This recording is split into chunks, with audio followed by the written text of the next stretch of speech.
எல்லோருக்கும் வணக்கம். இந்த வாரம் ரொம்ப பரபரப்பான வாரம். செய்வீர்களா, ரேட் கட் செய்வீர்களா அப்படின்ற மாதிரி அமெரிக்க ஃபெட்டை பார்த்து இந்த வாரம் கேட்கப்படுகிறது. அதாவது ரொம்பவுமே முக்கியமான மீட்டிங் என்னன்னா, யூஎஸ் ஃபெட்டினுடைய 2 days மீட்டிங் இருக்கு. அவங்க ஊர்ல வெட்னஸ்டே அன்னைக்கு பாலிசி ஸ்டேட்மெண்ட் அப்படின்றது நைட்டு ஒரு மத்தியானம் 2-2:30 வெளிவரும். அது நம்மளுடைய மார்க்கெட்ல வியாழக்கிழமை தான் இம்பாக்ட் ஆகும். இன்னைக்கு கூட பாருங்க, ரொம்ப சூதானமாக தான் மார்க்கெட் ட்ரேட் ஆகிட்டு இருக்கு. மேலே வந்தால் யாராவது ஒருத்தர் பிடிச்சி வித்து விட்டுறாங்க, கீழே வந்தால் மறுபடியும் பை பண்ணுறாங்க. ஸோ ரொம்ப வால்டிலிட்டியாக இருக்கு. எதுக்கு இந்த வாரத்தில் மிகப்பெரிய பரபரப்பான நியூஸ் வருது அப்படின்ற ஒரு காரணத்தினால தான். ஆனாலும் பெரும்பாலும் என்ன எதிர்பார்க்கப்படுறாங்கன்னா, இந்த யூஎஸ் ஃபெட் மீட்டிங்ல ரேட் ஹைக் எதுவுமே இல்லை, ஃபிளாட்டாக தான் இருக்கு, சேஞ்ச் பண்ணல அப்படின்னா அப்போ அடுத்த ரேட் கட்ல மேபி கண்டிப்பாக இருக்கிறதுக்கு வாய்ப்புகள் அதிகம் அப்படின்ற மாதிரி பேசிக்கிறாங்க. எது எப்படியோ, என்னைக்கு இருந்தாலும் ஷேர் மார்க்கெட்ல தூங்கி கொண்டு இருக்கக்கூடிய ஷேர்களை தட்டி எழுப்பக்கூடிய ஒரு நாள் வரும். அப்படித்தான் ஸ்டவ் கிராஃப்ட் அப்படின்ற ஷேர் இன்னைக்கு தட்டி எழுப்பி விட்டாங்க. இதுல கேள்வி என்பதே இல்லை. ஒரு லாபம் செய்யக்கூடிய கம்பெனி என்னைக்கு வேணாலும் மேல் நோக்கி வர்றதுக்கு வாய்ப்புகள் அப்படின்றது இருக்கு. இந்த கம்பெனி கடந்த 4-5 வருஷமாவே ஒரு லாபம் செய்யக்கூடிய கம்பெனியா தான் இருக்கு. அதுவும் இல்லாம சமீபத்தில் என்ன நடந்திருக்கு அப்படின்னு பாத்தீங்கன்னா, டிஏஎஸ் அவங்களுடைய ஹோல்டிங் பர்சன்டேஜை கடந்த 3 குவார்டர்ல இன்க்ரீஸ் பண்ணிட்டே வந்திருக்காங்க. அது ஒரு நல்ல அடையாளம். மிகப்பெரிய வீழ்ச்சி அடைஞ்சதுதான் இந்த ஸ்டவ் கிராஃப்ட். 1100 ரூபாயிலிருந்து ஆல்மோஸ்ட் 366 ரூபாய் வரைக்கும் வந்திருக்கான். ஆல்மோஸ்ட் 67% இறங்கின இந்த பங்கு தற்சமயத்துக்கு அவன் பிரேக் அவுட் ஆகி டெக்னிக்கலி மேலே வர்ற மாதிரி காமிச்சிருக்கான். மேபி அவனுடைய சமீபத்தினுடைய ரெசிஸ்டன்ஸ் 550 தாண்டி ஒரு மாதிரி புல்லிஷா ட்ரேட் பண்ணா ஒரு 720 வந்துட்டா ரொம்ப சந்தோஷம். தட்டுங்கள் திறக்கப்படும் அப்படின்ற மாதிரி சூப்பரான ஒரு விஷயம் தான் இந்த தங்கமயில் அப்படின்ற ஷேர் பண்ணியிருக்கு. இன்னைக்கு மட்டுமே 5% ஏறி இருக்கு. எங்கிருந்து ஏறி இருக்கான்? எவ்வளவு ஒரு அருமையான சப்போர்ட் பாருங்க. கடந்த 2 வருடமாகவே ஒரு குறிப்பிட்ட சப்போர்ட்ல வந்துட்டா அவன் ஏறுற வேலையை தான் பார்த்திருக்கான். இந்த முறையும் அந்த வேலையை தான் பார்த்திருக்கான். ஸோ மறுபடியும் 1200 வராதா அப்படின்ற மாதிரி ஏங்கி தவிக்கிறது நிறைய பேர் இருக்காங்க. ஏன்னா 1200 வந்துன்னா மறுபடியும் ஒரு மாதிரி லாபம் பண்ணி கொடுப்பானோ அப்படின்ற ஒரு எதிர்பார்ப்பு வர்றதான் காரணம். இந்த தங்கமயிலுக்கு நடந்த மாதிரியே ஹாப்பியஸ்ட் மைண்டுக்கு நடந்துச்சுன்னா ஆல்மோஸ்ட் 20-30% லாபம் அப்படின்றது வேகமா வரக்கூடிய வாய்ப்பு இருக்கிறதா தான் நான் பாக்குறேன். அதாவது இந்த ஹாப்பியஸ்ட் மைண்ட் அப்படின்ற ஷேர் இன்னைக்கு 5% மேல வந்திருக்கான்.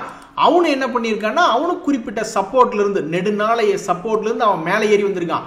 பட் இருந்தாலும் இவனுடைய லாங் டேர்ம்ல என்ன ரேட், 2023ல இவன்லாம் 1050 ரேஞ்சில் இருந்தவன், 2022ல 1150 ரேஞ்ச் இருந்தவன், அதுக்கு முன்னாடி போய் 2021ல இவன் என்ன பண்ணான்னு பார்த்தா 1600 இருந்திருக்கான். ஸோ இவனுக்கு பொட்டன்ஷியல் ஆல்மோஸ்ட் 100% ப்ராஃபிட் வரக்கூடிய பொட்டன்ஷியல் அப்படின்றதெல்லாம் இருக்கு. பட் அவ்வளவு தூரம் வர்றானா இல்லையா அப்படின்றத விட 20% ஒரு 3 மாசத்துக்குள்ள வந்துச்சுன்னா கூட ரொம்ப சந்தோஷம்.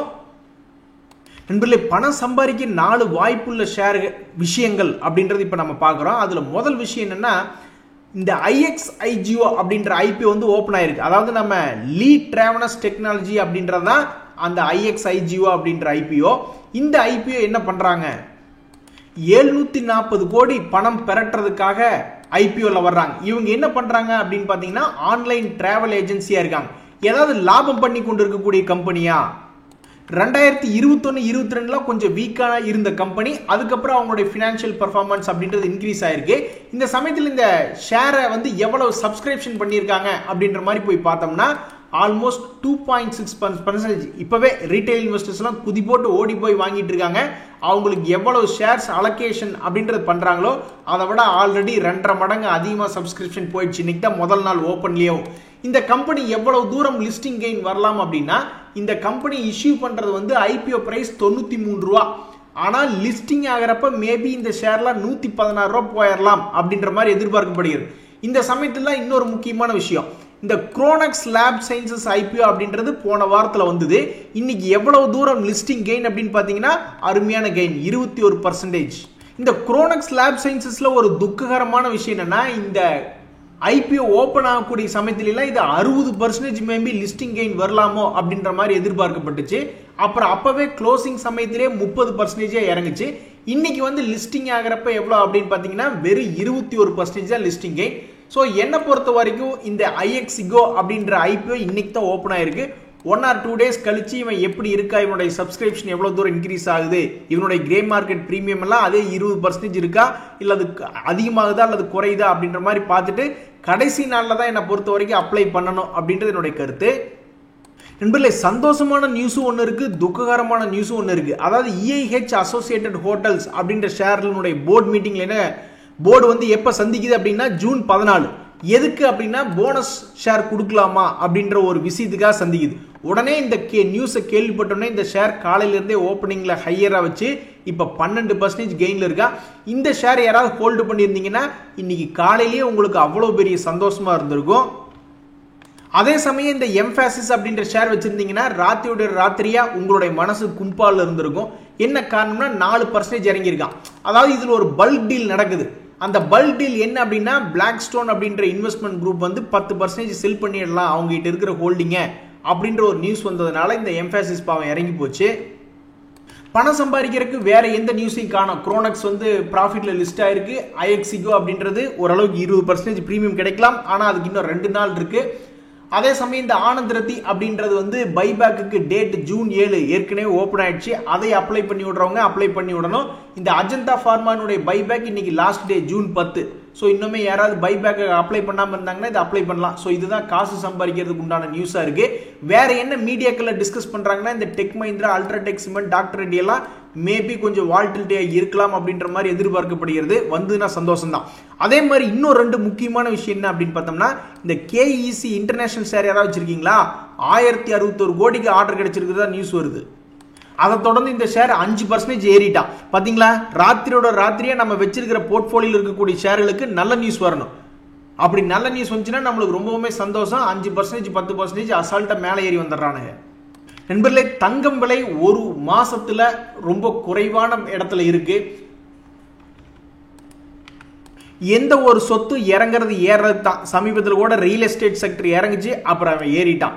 ஷேர் மார்க்கெட் இறங்குச்சு, அவன் ஏறிட்டான். இப்ப தங்கம் இறங்கிட்டு இருக்கு. அப்புறம் கொஞ்ச நாள் கழிச்சு எப்பாவது ஒருக்க ஏத்தி விட்டுருவானுங்க. ஸோ தங்கம் விலை இறங்குது. அதை வந்து யாராவது சீட்டு போடுறவங்க அல்லது கொஞ்சோண்டு எடுத்து வைக்கலாம் அப்படின்னு இருக்கிறவங்களுக்கு இந்த நியூஸ் யூஸ் ஆகுது அப்படின்ற மாதிரி பாருங்க. நண்பர்களே, சென்செக்ஸ் வந்து இப்ப 76,000 இருக்கு. 5 வருஷத்துக்கு முன்னாடி இதெல்லாம் வந்து 40,000 இருந்தது. இப்ப 76,000. ஸோ ஆல்மோஸ்ட் உங்களுக்கு 36,000 பாயிண்ட் ஏறி இருக்கு. அடுத்த 5 வருஷத்துல இவன் மட்டும் இன்னொரு 25,000 பாயிண்ட் ஏறிட்டான்னா 1 லட்சத்தை போய் தொற்றும். ஸோ லாங் டேர்ம்ல இன்வெஸ்ட்மெண்ட் பண்ணி வச்சிருக்கிறவங்களுக்கு என்ன பொறுத்த வரைக்கும் என்னைக்கு இருந்தாலும் ஒரு நாள் ஜாக்பாட் அப்படின்றது வந்தே தீரும். அது ஒரு 5 வருஷத்துக்குள்ளே வந்துருச்சுன்னா ரொம்ப சந்தோஷம். இன்செக்டிசைட் அப்படின்னு ஒரு ஷேர் ஒன்று பார்த்துக்கிட்டு இருந்தேன். இந்த ஷேர் இவ்வளவு நாள் ஒரு ஸ்லோ மூவ்மெண்டா இருந்துட்டு திடீர்னு கீழ் ரேட்ல இருந்து மேல ஜம்ப் ஆக பாக்குறான். இப்படியே தொடர்ந்து மேல் நோக்கி ஏறி வந்ததுன்னா மேபி ஒரு 700 ரூபாயெல்லாம் வந்துச்சுன்னா இந்த ஷேரை வச்சிருக்கிறவங்களுக்கு ஒரு சந்தோஷம் அப்படின்றது வரும். நண்பர்களே, இந்த சுப்ரோஸ் அப்படின்ற கம்பெனி ஒரு நல்ல ஃபீல்டில் தான் இருக்கு. இவங்க வந்து manufacturing and supplying auto air conditioning products அப்படின்ற ஒரு நல்ல செக்டர்ல தான் இருக்காங்க. இந்த ஷேர் சமீபத்தில் இப்போ எப்படி இருக்கு அப்படின்னு பாத்தீங்கன்னா போன வருஷம் அக்டோபர் சமயத்தில் 396 ரூபா இருந்த ஷேர் 720 ரூபா வரைக்கும் போனான். அதுக்கப்புறம் ஒரு மிகப்பெரிய வால்டிலிட்டி மறுபடியும் 720 ரூபாயில இருந்து கீழே வரும்பொழுது ஒரு நல்ல ஆப்பர்ச்சுனிட்டி. அப்ப இதை யாரும் கண்டுக்கல. அதுக்கப்புறம் மறுபடியும் ஒரு வேலையை காமிச்சிட்டான். இப்ப இந்த ஷேர் மறுபடியும் 616 இருக்கு. ஒருவேளை மேபி மேல் நோக்கி போற மாதிரி இருந்தா இவன் 716 வர்ற மாதிரி இருந்தா இந்த ஷேருக்குள்ளேயும் ஆல்மோஸ்ட் ஒரு 100 ரூபா ஒளிஞ்சிருக்கிற மாதிரி இருக்கான். ஒருவேளை இந்த ஷேர் மறுபடியும் 480 வந்தாலோ அல்லது 320 வந்தாலோ என்னை பொறுத்த வரைக்கும் ஒரு நல்ல இன்வெஸ்ட்மெண்ட் பாயிண்டா தான் நான் பாக்குறேன். இந்த கிரைசில் அப்படின்றது ஒரு அனலிட்டிக்ஸ் கம்பெனி. இந்த கம்பெனி ஏற்கனவே ஒரு முறை சப்போர்ட் எடுத்தவன் 2754 ரூபாயில இருந்து பணத்தை டபுள் பண்ணி விட்டான். இப்ப மறுபடியும் இந்த வருஷத்துல என்ன பண்றான்னா மறுபடியும் அதே மாதிரி ஒரு சப்போர்ட் எடுக்கிறான். இந்த 4100 இருந்து அவனுடைய பழைய ஹை வந்தா கூட ஒரு ஷேருக்கு இதுக்குள்ள 1000 ரூபாய் இருக்கிற மாதிரி காமிக்கிறான். சோ இந்த கம்பெனி ஒரு வேல்யூ இன்வெஸ்ட்மெண்ட் ஆப்பர்ச்சுனிட்டி அப்படின்றது காலம் தான் பதில் சொல்லணும். 6 மாசம் கழிச்சு பார்க்கும்பொழுது ஏதாவது லாபம் வரக்கூடிய ஷேர்ஸ் ஏதாவது இருக்கா அப்படின்ற மாதிரி உங்ககிட்ட கேட்டா நீங்க எந்த மாதிரியான ஷேர் சொல்லுவீங்க? இப்ப என்ன பொறுத்த வரைக்கும் செஞ்சுரி பிளை அப்படின்னு ஒரு ஷேர் ஒன்று இருக்கு. ஏற்கனவே போன வருஷம் இதே லெவல்ல தான் ஒரு 600 ரூபாய் ரேஞ்சில் சப்போர்ட் எடுத்து 850 வரைக்கும் போயிருக்கான். இப்ப கூட பாருங்க மறுபடியும் ஒரு பிரேக் அவுட் ஆகி சப்போர்ட்டும் எடுத்து இப்ப 695 போயிட்டு இருக்கான். மேபி ஒரு அடுத்த 6 மாசத்துல வரலாம் கொஞ்சம் மேல் நோக்கி ஏறி 850 வந்துட்டா ரொம்ப சந்தோஷம். நண்பர்களே, நியூஸுக்கு தான் காசு. ஒரு நியூஸ் என்ன வருது, இந்த மாதிரி ஜெஃப்ரிஸ் அப்படின்ற புரோக்கரேஜ் கவர்மெண்ட் வந்து என்ன யோசிக்கிறாங்கன்னா ஒருவேளை இந்த நேச்சுரல் கேஸை வந்து ஜிஎஸ்டி கீழே கொண்டு வந்துட்டாங்கன்னு வச்சுங்களேன், அப்போ இது 3 கம்பெனிக்கு மேபி சாதகமாக இருக்கலாம் அப்படின்ற மாதிரி யோசிக்கிறாங்க. அப்போ இந்த குஜராத் கேஸ் அப்படின்றது ஏற்கனவே ஓரளவுக்கு நல்ல டிவிடெண்ட் கொடுக்கக்கூடிய கம்பெனி தான். 780 ரூபா ஒரு காலத்தில் போயிருக்கான் தான்.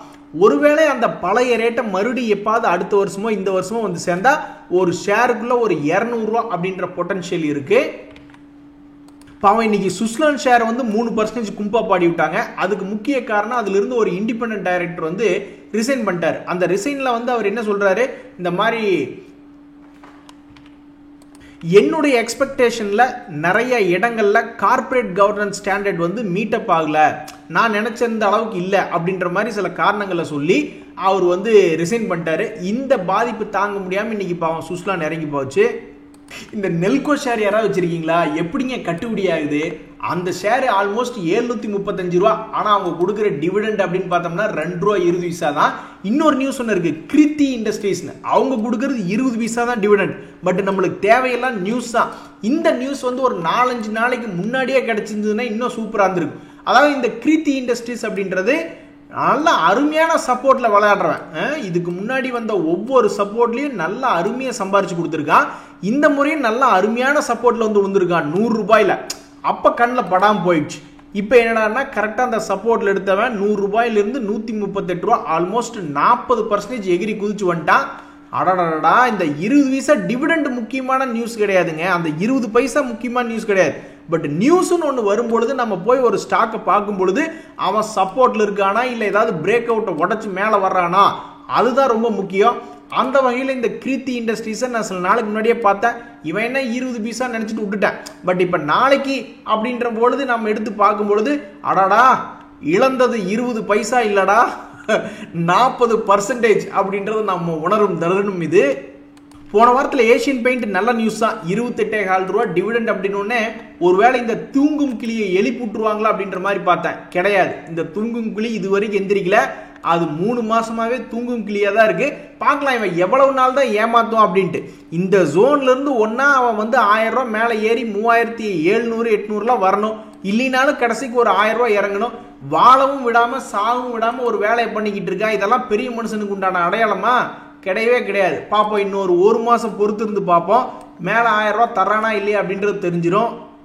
நண்பர்களே, இந்த சன் ஆஃப் இந்தியா ஷேர் யாராவது வச்சிருக்கீங்களா? இதுல டிமெர்ஜர் அப்படின்ற நியூஸ் வருது. அந்த நியூஸுக்கு இவன் 7% ஏறி இருக்கான். ஸோ இந்த சன் ஆஃப் இந்தியா வச்சிருக்கிறவங்களுக்கு இன்னைக்கு ஒரு லக்கியான டே. நண்பர்களே, இந்த சோம் டிஸ்டிலரி அப்படின்ற ஷேர்ல சில நாட்களுக்கு முன்னாடி நியூஸ் வந்தது. அந்த நியூஸ் வந்ததுக்கு அப்புறம் இவன் எப்படி இருக்கு அப்படின்னு பார்த்தோம்னா நல்லா தான் இருக்கான். சமீபத்தில் கூட இவன்லாம் 110 ரூபா வந்த ஷேர் இப்போ 128 ரூபா ஏறிட்டான். அவனுடைய சமீபத்திய ஹை 150 ரூபா. ஸோ இவன் இந்த 110 ரூபாய்க்கு 150 ரூபாய்க்கு விளையாண்டானா கூட மறுபடியும் இங்கிருந்து ஒரு 25 ரூபா பக்கம் உள்ள இருக்கிறதா நான் பார்க்குறேன். ஒருவேளை 110 ரூபா வந்துட்டா இன்னும் சந்தோஷம் தான். ஏன்னா மறுபடியும் 110 ரூபாயிலிருந்து 150 ரூபா போவான், பெரிய டார்கெட் கிடைக்கும் அப்படின்ற மாதிரி ஒரு ஆசை. எப்படி பார்த்தாலும் என்னை பொறுத்த வரைக்கும் இந்த STBL அப்படின்றது வாட்ச் லிஸ்ட்ல இருக்க தகுதியான பங்காக தான் பார்க்குறேன். இன்றைய தகவல் அனைத்து உங்களுக்கு உதவியாக எனக்கு சந்தோஷம் தான். ரொம்ப நன்றி, வணக்கம்.